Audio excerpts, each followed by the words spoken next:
rijden door de stad, want er zit een scheurke in ons jokenschat. En door dat kleine scheurke is nog wat ontsnapt. Het allergrootste stadsgeheim buurt hier door ons verklapt. En het is dan wel verboden, maar wie kon de prins verrooien? Het buurt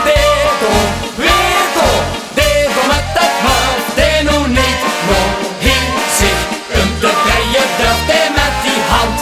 En die bijbuurt adjudant, nummer 1 Gerrit Spandelbeer. Dat buurt een ander heer. Ja, het is dan wel verboden, maar wie kon de prins verrooien? Het buurt Dedo. Oh, ik weet alleen nog niet precies in welk jaar.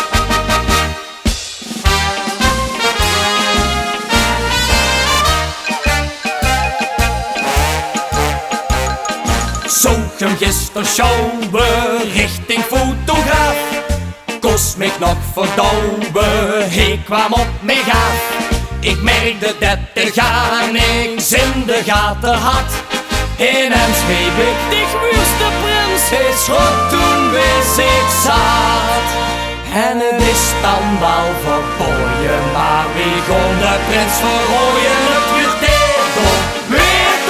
Dedo met dat hoofd, Dedo niet. Nog hier zit hem te breien, durft hij met die hand. En die bijmuur adjudant, nummer 1 Gerrit Spandelbeer. Dat huurt een ander heer. Ja, het is dan wel verboden, maar wie kon de prins verrooien? Het wordt Dedo.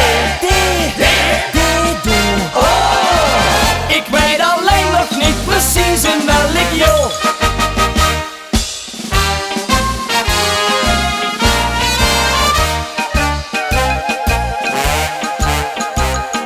Lig al dag te turen, plat op mijn boek.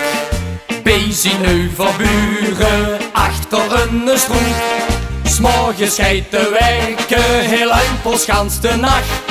En dat er niks voor dags gebeurt, juist dat vind ik vandaag. En het is dan wel verboden, maar wie kon de prins verrooien? Het buurt Dedo met dat hoofd, Dedo niet. Nog hier zit hem te breien, durft hij met die hand. En die bijmuur adjudant, nummer 1 Gerrit Spandelbeer. Dat buurt een ander heer.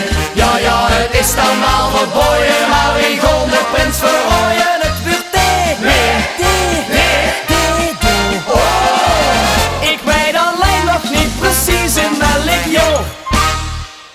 En het is dan wel verboden, maar wie kon de prins verrooien? Het buurt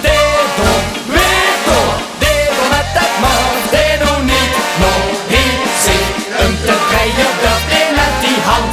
En die bijmuur adjudant, nummer 1 Gerrit Spandelbeer. Dat buurt een ander heer. Ja, het is dan wel verboden, maar wie kon de prins verrooien?